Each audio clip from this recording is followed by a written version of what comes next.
Good morning to all of you. Welcome to GK facts. Current में जानेंगे video में। जैसे कि आप सबको पता है कि हमने अपनी 10 बजे वाली क्लास एक स्टार्ट करी है जिसमें हम लोग क्या जानते हैं, जीके, जीएस और करंट अफेयर के क्वेश्चनों को। ठीक है, इसके हम लोग टोटल 10 क्वेश्चन करते हैं तीनों सब्जेक्ट के मिला के, यानी कि जीके, जीएस और करंट अफेयर के मिला के। तो ये आपके सभी एग्जाम के लिए बहुत इंपॉर्टेंट है, चाहे वो रेलवे का हो, एनटीपीसी या ग्रुप डी हो, या फिर एसएससी हो, SSC GD, constable, police, defence. जो भी वनडे का एग्जाम होता है जिसमें जीके, जीएस और करंट अफेयर पूछा जाता है उसके लिए मोस्ट इंपॉर्टेंट है। ठीक है, और तो चलिए स्टार्ट करते हैं। हर क्वेश्चन को ध्यान से समझिएगा और मैं आपको हर क्वेश्चन डिटेल से समझाता हूँ, इसलिए मैंने 10 ही क्वेश्चन रखे हैं ताकि आपको हर क्वेश्चन डिटेल से समझा सकूं। चलिए आज का पहला क्वेश्चन की बात करते हैं। फर्स्ट क्वेश्चन है, G15 का पहला शिखर सम्मेलन किस देश में 1990 में हुआ था। ये क्वेश्चन बहुत तरीके से अपने आप को डिफाइन कर रहा है कि सबसे पहला क्वेश्चन बना है कि G15 का जो पहला शिखर सम्मेलन था वो किस देश में 1990 में हुआ था। किस देश में हुआ था? ये जो हुआ था बच्चा वो मलेशिया के अंदर हुआ था। इसका डी ऑप्शन बिल्कुल राइट आंसर है। याद रखेगा, मलेशिया के अंदर पहला G15 का पहला शिखर सम्मेलन हुआ था। कब हुआ था? क्वेश्चन आएगा कब हुआ था? 1990 में हुआ था। कब हुआ था? 1990 में हुआ था। ठीक है, याद रखिएगा। अच्छा, इसके साथ ही आपको ये याद रखना है कि इस G15 की स्थापना सितंबर 1989 में हुई थी। कब हुई थी? 1989 में हुई थी। अरे याद रहेगा क्या?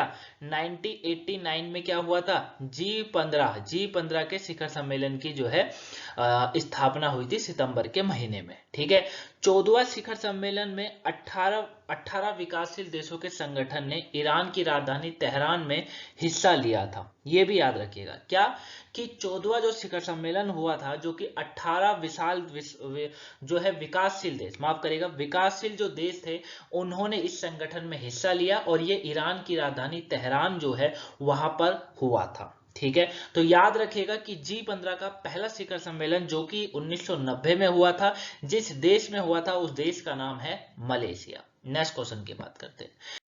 नेक्स्ट क्वेश्चन है, गुप्त शासकों ने इनमें से किसका निर्माण करवाया था? बताइए भैया, गुप्त शासकों ने किसका निर्माण करवाया था? तो इन्होंने जो निर्माण करवाया था वो अजंता की गुफाओं का करवा रखा है। डी सी ऑप्शन बिल्कुल राइट आंसर है। ठीक है, जो गुप्त डायनेस्टी थी उसके बारे में आप अच्छे से जानते होंगे कि गुप्त शासकों जो थे, है ना, जैसे स्वर्ण स्वर्ण काल भी कहा जाता था, स्वर्ण मुद्राओं का काल, तो वो गुप्त थे। तो गुप्त शासकों ने जो है अजंता की गुफाओं का निर्माण करवा रखा था। अब बात ये आती है, सर ये कहां पर है और इसके अंदर क्या है? तो ये जो है महाराष्ट्र के अंदर है। काफी बार पूछा जाता है कि अजंता की गुफाएं कहां पर है? महाराष्ट्र के अंदर है। अजंता की गुफाएं कहां पर है? महाराष्ट्र के अंदर है। कितनी गुफाएं हैं? 29 गुफाओं का एक झुंड है। क्या है? 29 गुफाओं का एक झुंड है जिसमें बौद्ध वास्तुकला, गुफा चित्रकला और शिल्प चित्रकला के इसमें उदाहरण हमको देखने को मिलते हैं। ठीक है बच्चा, क्या देखने को मिलते हैं? बौद्ध वास्तुकला, गुफा चित्रकला और शिल्प चित्रकला के उदाहरण हमको देखने को मिलते हैं। सी ऑप्शन बिल्कुल राइट आंसर है। क्लियर? अच्छा, बात करें गुप्त डायनेस्टी की। गुप्त राजवंश या गुप्त साम्राज्य 240, 275 या 525 ईस्वी प्राचीन भारत का एक हिंदू साम्राज्य था जिसने लगभग संपूर्ण भारतीय उपमहाद्वीप पर शासन किया था। देख रहे हैं आप लोग कि ये जो साम्राज्य था ये एक हिंदू साम्राज्य था और इसने संपूर्ण भारतीय उपमहाद्वीप पर शासन किया और संपूर्ण था। इतिहासकारों द्वारा इस अवधि को भारत का स्वर्ण युग माना जाता है। मौर्य वंश के पतन के बाद ही दीर्घ काल में हर्ष तक भारत में राजनीतिक एकता स्थापित नहीं रही। कुषाण एवं सातवाहनों ने राजनीतिक एकता लाने का प्रयास किया। मौर्योत्तर काल के उपरांत तीसरा शताब्दी ईसा में 3 राजवंशों का उदय हुआ जिसमें मध्य भारत में नागा शक्ति, दक्षिण में वाकाटक तथा पूर्व में गुप्त वंश प्रमुख है। मौर्य वंश के पतन के पश्चात बताया जाता है कि नष्ट हुआ राजनीतिक एकता को पुनर्स्थापित करने का श्रेय गुप्त वंश को ही है। ठीक है, तो ये मैंने आपको गुप्त वंश के बारे में बताया। आई होप आप इसे अच्छे से जान गए होंगे। आगे बात रखते हैं। नेक्स्ट क्वेश्चन है, इनमें से किस क्षेत्र में बेहतर योगदान के लिए कलिंग पुरस्कार से सम्मानित किया जाता है? जल्दी बताइए। काफी बार करंट अफेयर में क्वेश्चन करा रखा है, कलिंग पुरस्कार के बारे में भी काफी बार बता रखा है। तो ये जो है इसका राइट आंसर क्या होगा? विज्ञान क्षेत्र में, यानी कि बी ऑप्शन बिल्कुल राइट है। विज्ञान क्षेत्र में जो है बच्चा, विज्ञान क्षेत्र में जो भी अपना बेहतर योगदान देता है उसे कलिंग पुरस्कार से सम्मानित किया जाता है। अब आप बोलेंगे सर विज्ञान क्षेत्र में बेहतर योगदान तो हर वैज्ञानिक अच्छा है। नहीं, ऐसा नहीं होता। देखिए, मतलब एक वैज्ञानिक जो ऐसे काम करता है जो आम लोगों की समझ के लिए होता है, या आम लोगों के लिए वो, जैसे मान लीजिए एक वैज्ञानिक ने कुछ चीज बनाई, या मान लीजिए कुछ खोजा जो कि अब व्यक्तियों के लिए बहुत अच्छा है, वो ठीक है, आम व्यक्तियों के लिए वो काफी अच्छा है। तो आसान कर, मतलब विज्ञान को जो आसान कर सकता हो, विज्ञान संचार के अंतर्गत आता हो, उसके लिए उसको जो है ये दिया जाता है।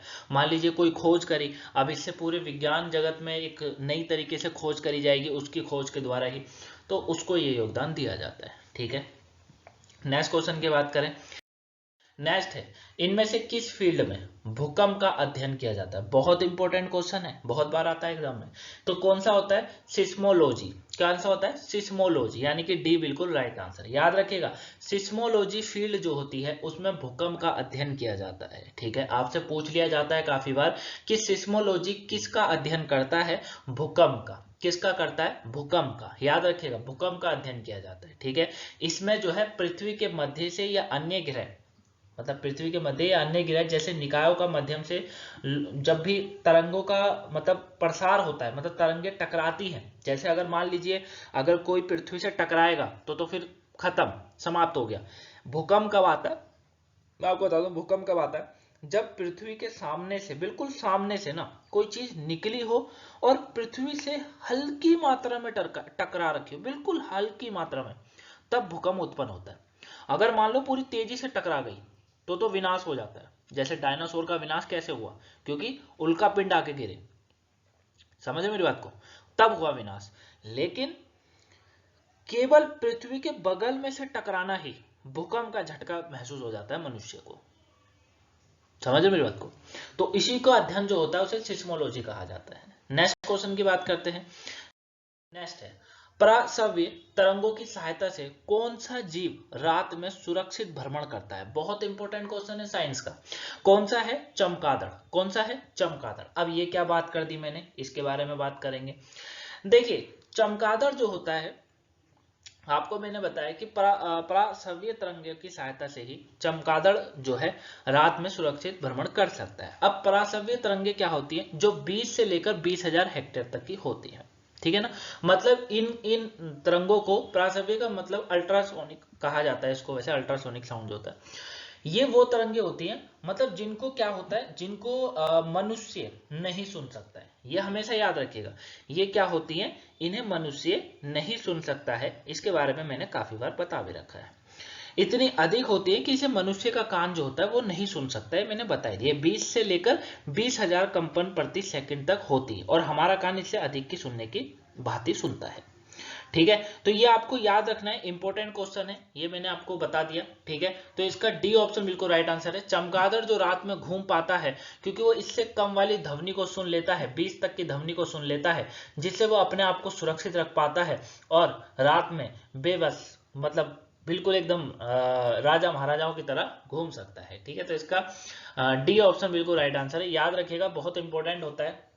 जब पट्टा कह रहा हूँ, जब बच्चा पेट में होता है तो आपको पता होगा मशीन लगाकर आपको उसकी ध्वनि सुनाई जाती है, तो वही चीज होती है, क्योंकि ध्वनि बहुत धीरे होती है और हम उसे बिना मशीन के द्वारा नहीं सुनते। तो चमगादड़ पराश्रव्य तरंगों की सहायता से जीव जो है रात में सुरक्षित भ्रमण करता है, और यह रात में देख सकता है। सबसे कारण ये भी है कि रात में अच्छे से देख सकता है, और एकमात्र स्तनधारी है जो सच्ची और निरंतर उड़ान में सक्षम है ये। ठीक है, एकमात्र ऐसा है। तो डी बिल्कुल राइट आंसर है। नेक्स्ट की बात करें। नेक्स्ट है, पृथ्वी पर सूर्य उदय हमेशा पूर्व से ही क्यों होता है? ये एक टॉपिक, एक क्वेश्चन बनता है, एक माइंडली क्वेश्चन बनता है कि ऐसा क्यों होता है। बहुत से बच्चों को पता होगा, मैं ये उम्मीद करता हूं, लेकिन कंफ्यूज करने वाले ऑप्शन आते हैं जिसमें बच्चा कंफ्यूज हो जाता है। क्योंकि मैं ये सोचकर ये क्वेश्चन रखा कि मुझे किसी भी ऐसे बच्चे को नहीं पढ़ाना है जो इंटेलिजेंट है, मुझे उस बच्चे को पढ़ाना है, उस बच्चे तक ये वीडियो पहुंचानी है जो बिल्कुल नए तरीके से तैयारी कर रहा है। उसको डर भी है कि गवर्नमेंट सर्विस तो खत्म होती जा रही है, लेकिन वो फिर भी उसके ऊपर है कि उसको गवर्नमेंट की सर्विस पानी है। तो अगर आप नए तरीके से कर रहे हो तो ध्यान से समझिएगा, ऐसे क्वेश्चन बच्चा दिमाग घुमा देते हैं। आप कितना भी पढ़ो, ऐसे क्वेश्चन दिमाग घुमाते हैं, क्योंकि समय का भी पाबंदी होती है, समय भी देख के रखना पड़ता है और बाकी कार्य भी करने पड़ते हैं। तो पृथ्वी पर सूर्य उदय हमेशा पूर्व से ही क्यों होता है? अब क्वेश्चन बहुत सारे हैं, क्योंकि पृथ्वी पश्चिम से पूर्व की ओर घूमती है, क्योंकि पृथ्वी पूर्व से पश्चिम की ओर घूमती है। अगर आपको एक पता है और एक नहीं पता है तो आंसर भी गलत लगा सकते हो। तो हमेशा याद रखिएगा, क्योंकि पृथ्वी पश्चिम से पूरब की ओर घूमती है, मतलब इसका कौन सा है? पृथ्वी पश्चिम से पूरब की ओर घूमती है, ए बिल्कुल राइट आंसर। अब इसको याद कैसे रखें? पृथ्वी पर सूर्य उदय हमेशा कहां पर होता है? पूरब से होता है। ये याद रखिएगा कि पृथ्वी पर सूर्य उदय कहां से होता है? पूरब से होता है। तो जब पूरब से होता है, इस यही कारण है कि पृथ्वी पश्चिम से पूरब की ओर घूमती है। ठीक है, यही कारण है। तो आपको सूरज का याद रखना है कि सूरज तो सबको पता है पूरब से घूमता है ना। बस आपको पूरब के आगे पृथ्वी को रख देना है कि इसका उल्टा हो जाता है फिर। ठीक है, और पृथ्वी के परिक्रमा के दौरान ही इसका ध्रुव भी झुकाव का होता है ना। पृथ्वी की परिक्रमा के कारण ही होता है कि जो पृथ्वी का जो है झुकाव, वो धुरी जो होती है वो झुकाव के कारण होती है। ठीक है, सब यही कारण है, घूमने के कारण तो रात दिन भी होता है, बारिश बरसात सारे मौसम का बदलना सब कुछ किसके कारण होता है? पृथ्वी के घूमने के कारण। चलिए नेक्स्ट की बात करते हैं। ब्रह्मांड भ्रमण के विकास का अध्ययन करने वाला किस देश का एक्सरे उपग्रह एस्ट्रो डी है? किसका है? जापान का। सी बिल्कुल राइट आंसर है। ठीक है, याद रहेगा, जापान का। किसका है? जापान का। नेक्स्ट है, भारत और भूटान के बीच की सीमा कितने भारतीय राज्यों से लगती है? मोस्ट इंपोर्टेंट, बहुत पॉपुलर क्वेश्चन है कि ये बताइए कि भारत और भूटान के बीच की सीमा कितने राज्यों से लगती है? तो आपका आंसर होना चाहिए 4। अब मैं आपको मैप के थ्रू इसको समझाना पसंद करूंगा। आप यहां पर देखिए, देखिए ये है भूटान, आप देख रहे हैं, ये है भूटान। एक समय हुआ करता था जिसको क्या कहा जाता था? जिसको कहा जाता था अखंड भारत, है ना। ये एक समय में अखंड भारत हुआ करता था, बांग्लादेश म्यांमार सब हमारे हुआ करते। चलिए कोई नहीं, समय के साथ सब बदल जाता है। 4 तरीके से मतलब यहाँ की सीमा लगती है। अब आप पूछेंगे सर 4 तरीके से कैसे? एक हो गई सिक्किम की सीमा, ठीक है, आप ये देख रहे हो सिक्किम की सीमा लग रही है ना। एक लग रही है वेस्ट बंगाल यानी कि पश्चिम बंगाल की सीमा, ये जा रही है, देखिए मेरे साथ, मेरे उंगलियों को ध्यान में रखिएगा, इस कर्सर को ध्यान में रखिएगा। एक लग रही है असम की सीमा, ये लग रही है असम की सीमा, ठीक है। कितनी सीमा हो गई? 3। और एक लग रही है अरुणाचल प्रदेश की सीमा, ये लग रही है ना साइड में, तो हो गई 4। टोटल भारत और भूटान के बीच की 4 सीमाओं के साथ लगता है भारत भूटान। ऐसा कौन सा राज्य है ऐसा कौन सा देश जिसकी 4 सीमाएं लगती हैं, मतलब भूटान की लगती हैं? ठीक है, कौन कौन सी लगती हैं पूछेगा, अगर डिटेल में पूछेगा तो मैंने डिटेल में बता दिया, सिक्किम, पश्चिम बंगाल, अरुणाचल प्रदेश, असम। ठीक है, याद रहेगा क्या? है ना, याद रखिएगा, है ना। चलिए, तो इसका ए बिल्कुल राइट आंसर है। नेक्स्ट की बात करें, निम्नलिखित में से जो है कौन सा फ्रांस और भारत के बीच संयुक्त सैन्य अभ्यास होता है? अब अभ्यास से बच्चा बहुत सारे क्वेश्चन आ जाते हैं आपके, है ना, बहुत सारे क्वेश्चन आते हैं, तो हमेशा ध्यान रखिएगा शक्ति अभ्यास जो है वो होता है। इसका डी ऑप्शन बिल्कुल राइट आंसर है। नेक्स्ट क्वेश्चन की बात करें, निम्नलिखित में से कौन सा देश बंदरगाह विहीन देश है? तो बंदरगाह विहीन देश कौन सा है? ये है मंगोलिया। कौन सा है? मंगोलिया। याद रखिएगा, बंदरगाह क्या होता है? जहां से चीजों का एक्सपोर्ट इंपोर्ट करा जाता है, ठीक है ना, समुद्र के द्वारा, समुद्री यात्रा कह सकते हो आप लोग।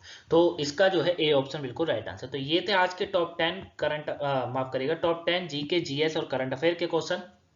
आई होप आपको अच्छे से समझ आए होंगे। कोई डाउट्स हुआ हो तो मुझे कमेंट बॉक्स में कमेंट करके जरूर बताइएगा, है ना, आंसर आपको मिल ही जाएगा। और अगर आप चाहते हैं कि मैं एक्स्ट्रा क्वेश्चन बताना स्टार्ट करूं, 15 कर दूं या 20 कर दूं, तो वो भी कमेंट बॉक्स में बता दीजिएगा, कर दूंगा। वैसे मेरे को लगता है 10 ठीक है, हम अच्छे से इसको 15-20 मिनट में कवर कर लेते हैं और अच्छे से आपके 10 क्वेश्चन तैयार हो जाते हैं, ठीक है। अगर प्रतिदिन 10-10 भी करेंगे तो 10 धाम 100, 300 क्वेश्चन बनते हैं आपके महीने के अंदर, ठीक है। तो बहुत है 300 क्वेश्चन की, अगर आप रिवीजन कर दें 10 दिन में 100 क्वेश्चन की कर लें तो काफी अच्छा हो जाता है इसको। तो चलिए मिलेंगे नेक्स्ट वीडियो में। सुबह की वोकैबुलरी नहीं देखी हो देख लीजिएगा, मिलेंगे नेक्स्ट वीडियो में, तब तक thank you for watching guys, have a nice day, thanks for watching.